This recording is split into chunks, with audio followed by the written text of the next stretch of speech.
Welcome to Dragon Ball Dissection! Last time, Majin Buu was defeated. Yay. And now, this.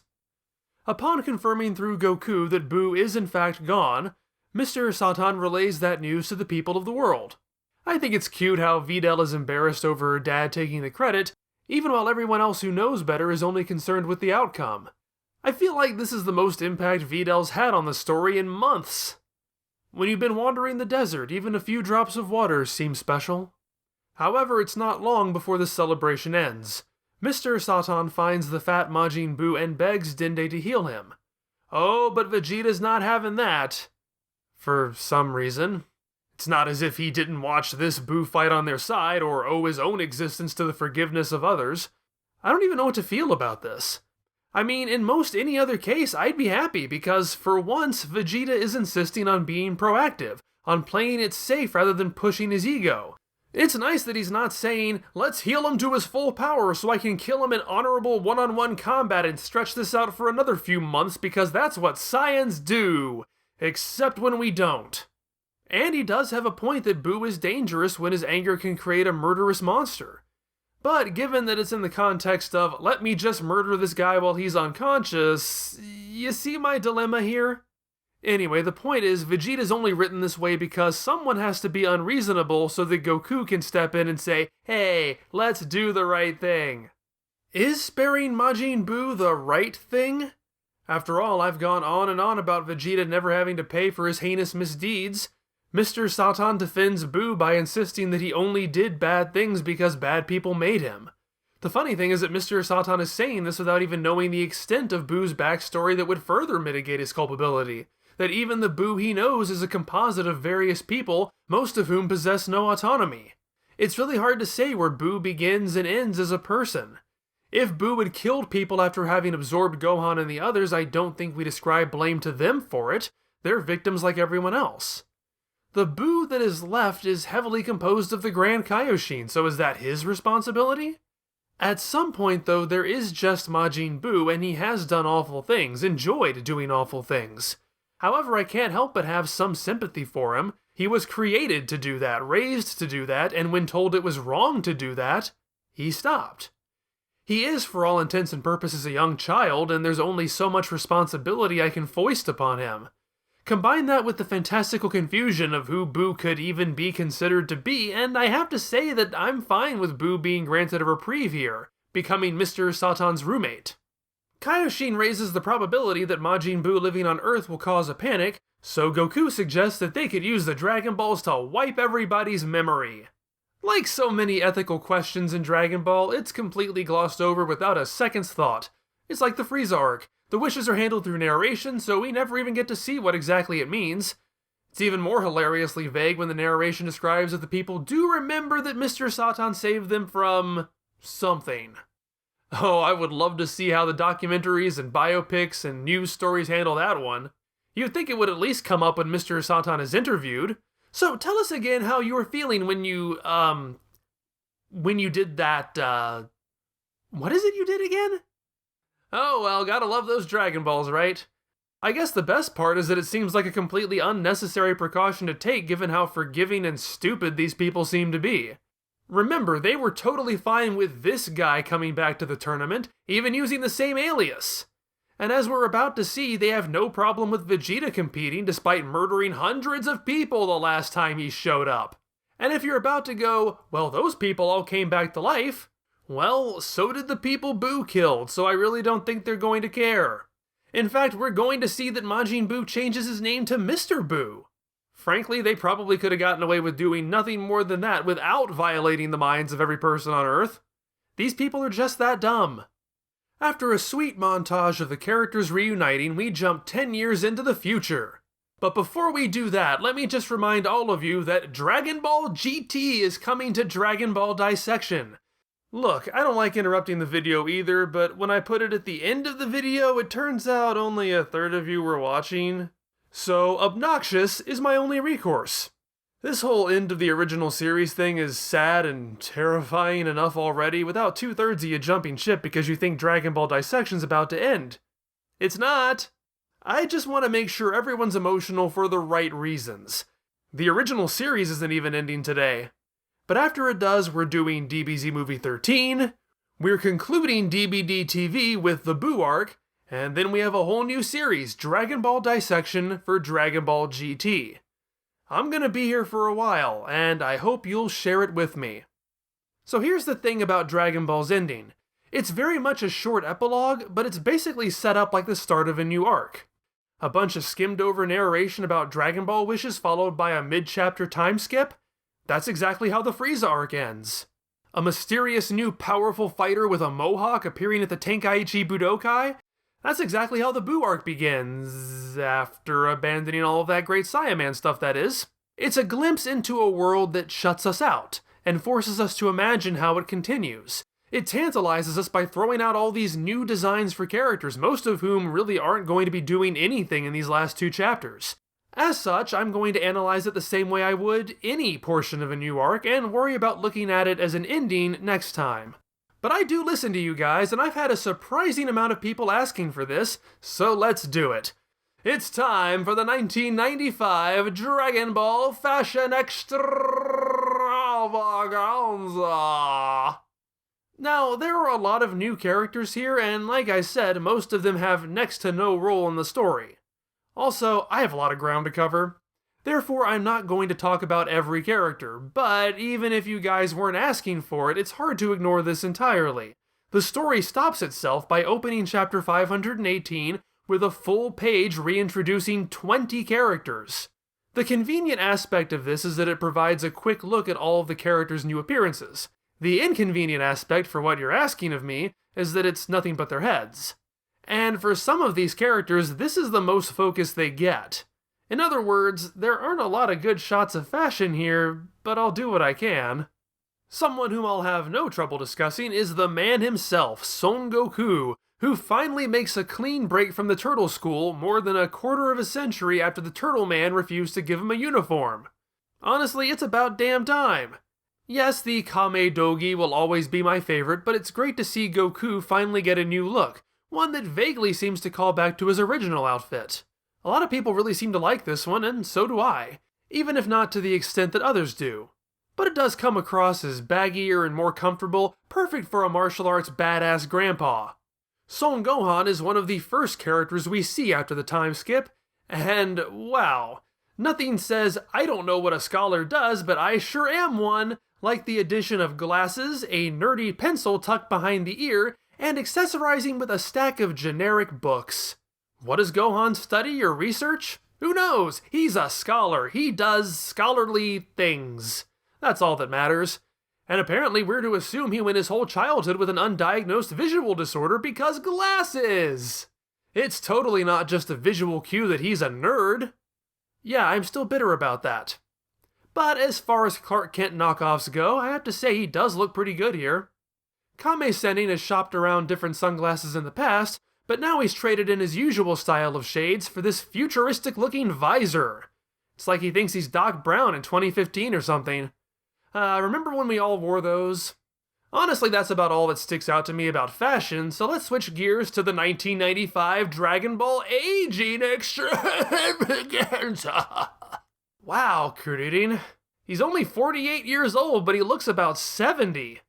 It certainly doesn't help that his sun hat combined with a short-sleeved button-up makes him look like a southern lawyer from a Tennessee Williams play.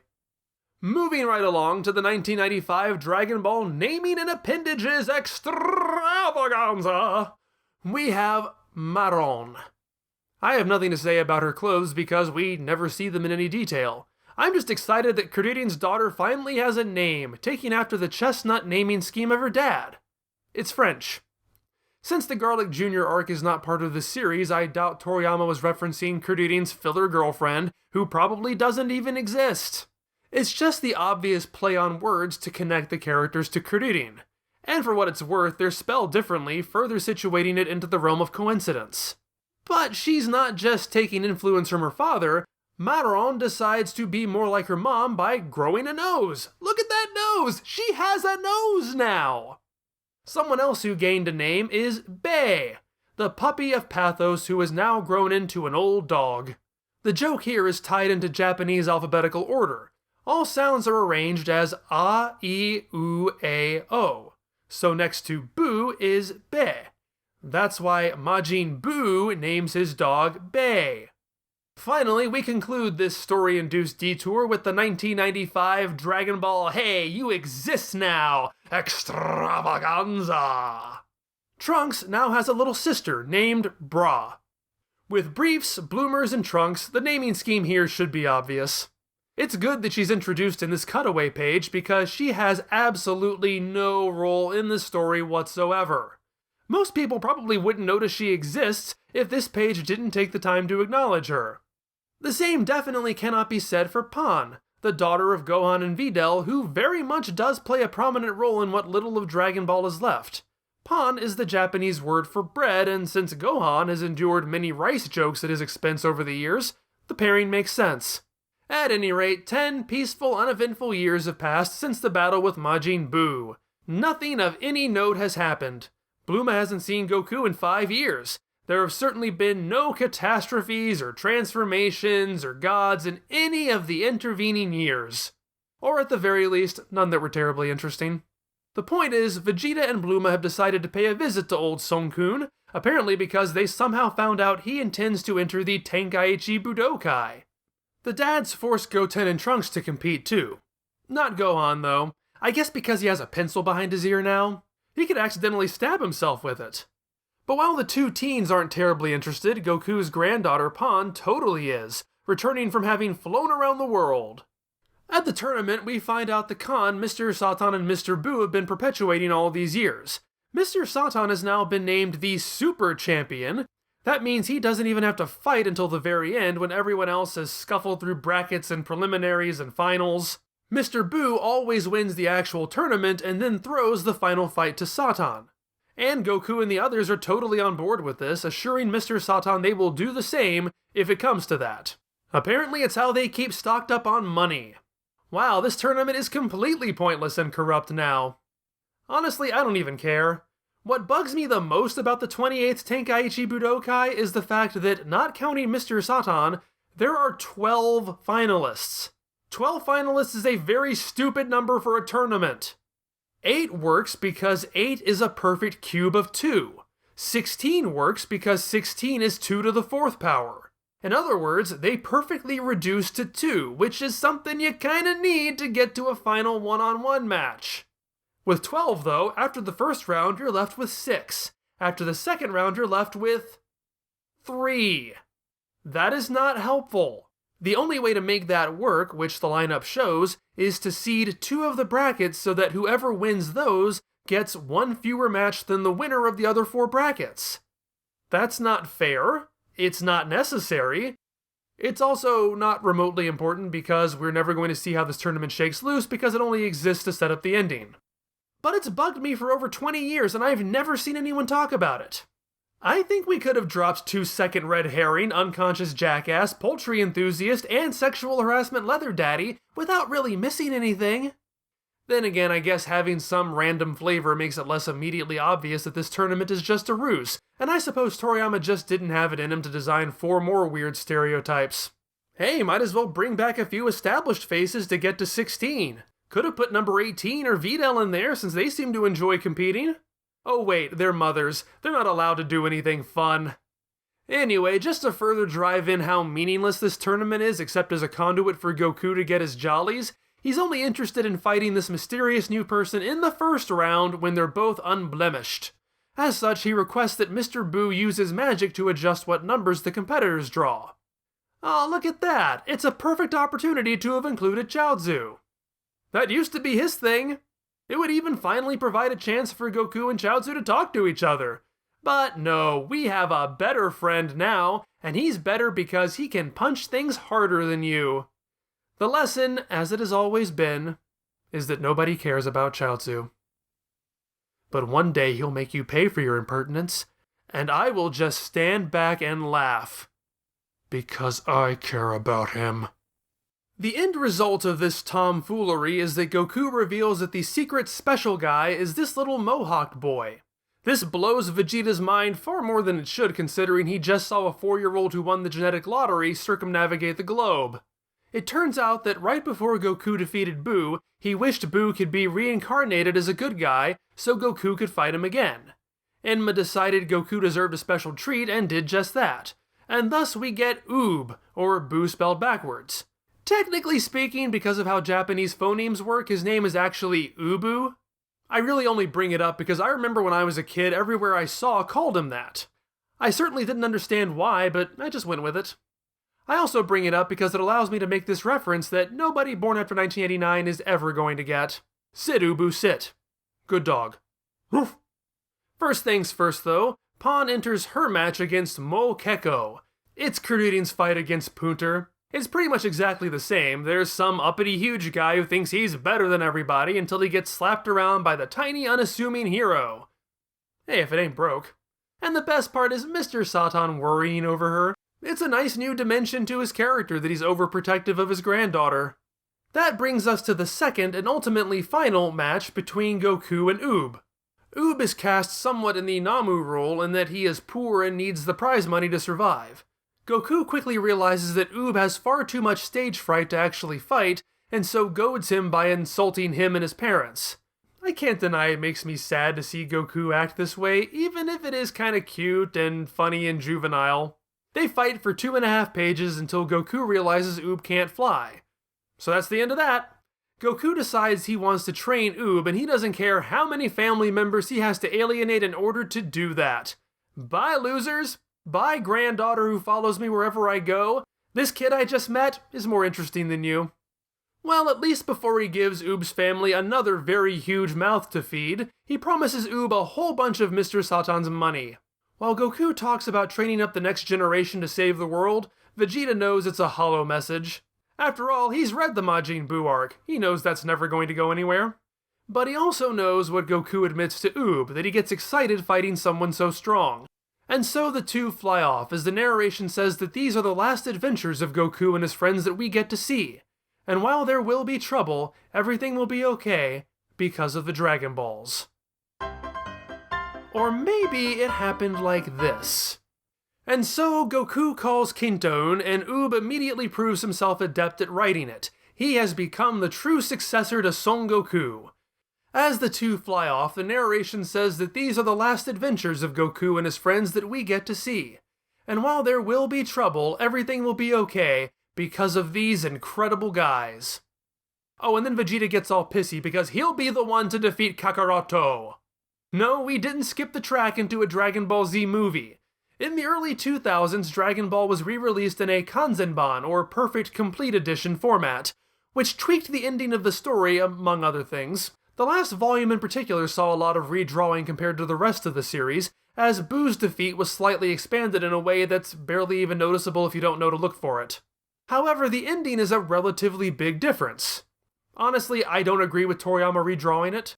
I would prefer this stuff be left alone. When I read the ending of Dragon Ball, I want it to be the ending of Dragon Ball and not worry about what version it is. And that's especially frustrating given that most of this new ending was eventually reused in the Digest edition, which was specifically created to replicate the original Shonen Jump releases as closely as possible. Kinda dropped the ball there. But let's take a second to look at the changes, just on their merits instead of on principle. There are really 3 main differences. Kinton, the narration, and the final panel. Giving Oob Kinton is a nice touch, which I overall enjoy. If the point of the ending is the story continuing its main message that there's always someone stronger, some new obstacle to overcome, it makes sense for Goku to christen his successor in such a way. Plus, it's always nice to see Kinton, even if it probably shouldn't be Goku's to give away at this point. My main issue is that this pass-off doesn't feel earned, but we'll get to that when I more broadly cover the ending. At the end of the day, it's not terribly important, but it's not bad either. Next is the narration. It's a relatively subtle but pretty important change. The original says the world will be alright because of the Dragon Balls, the revised ending says the world will be alright because of the main characters. In some ways, I prefer the revision. The Dragon Balls are something of a crutch, and it feels rather cynically dismissive to say, who cares, Dragon Balls will fix it. I'd much rather know the Earth is in good hands because these awesome people care about ensuring it stays that way. Unfortunately, I think Toriyama nailed it more accurately the first time. We are putting this narration over an image of a guy abandoning his family for his own excitement, and as Vegeta says, Goku's insistence that this is for the good of the Earth is kind of a sham. The latter parts of Dragon Ball are all about the characters doing stupid, selfish things that put the Earth in danger. I'd like to believe they've learned their lesson, but the ending doesn't really bear that out. If anything, the revised narration is what Goku insists to Oob. The original narration is what Vegeta reveals is his true motive. Finally, what was originally Toriyama's goodbye message is replaced with Vegeta declaring his intention to beat Goku. This change I absolutely hate. Yes, it's annoying to seemingly fall back on Vegeta's catchphrase when he's supposed to have moved on from that. Sure, I can rationalize that he can still be competitive in a healthier way. That's not what his face says, but maybe I can give it the benefit of the doubt. But that's honestly the least of my problems. We're going to give Vegeta the very last word in this story? And not even the last word, but the post-the end highlight? That has nothing to do with how I feel about Vegeta. It's just so out of place, so pointless. It doesn't tie into anything. You could sub this with any stock character moment to close out the series and it would be just as stupid. It could be the Turtle Sage talking about porn. It could be Gohan saying he will read that book. It could be Goten saying he will go on that date. It's like, yeah, we know what these characters say, why repeat it? But most infuriating of all, it's that this useless piece of nothing replaces something that actually is worth reading. The story was over on the previous page. The final page is Dragon Ball saying goodbye to us. First the characters do, and then the author does. He thanks us and tells us of his plans. His avatar bows to us and encourages us to tackle life with the same energy Goku does. It's an emotional moment. It's our moment to breathe, to reflect, to take in the finality of this long journey we've been on. And Toriyama throws all that away, replaces something special and unique with something we've seen 100 times. You really think we haven't seen Vegeta brood enough already? So yeah, even giving them completely equal weight and even acknowledging some of the good things the revision does, that alone would be enough for me to prefer the original ending. But you know, it's interesting to compare, isn't it? The revised ending helps me figure out what I like and don't like about certain things and why that is. Whew. I am glad I put a question mark on that concluded in part 28 because, yeah, that's not happening. I think just getting to the final page of the story is going to make this video far longer than I want it to be. So next time will definitely be the conclusion of Dragon Ball Dissection's look at the Majin Buu arc as well as the original manga. We'll look at the ending, and then the arc, and then the series as a whole. And don't forget, Dragon Ball GT will be taking over after we finish up the Z movies and animated series. At least I get to stave off my tears for another month. If I keep talking now, I'm liable to cry. But I look forward to sharing all of it with you next time.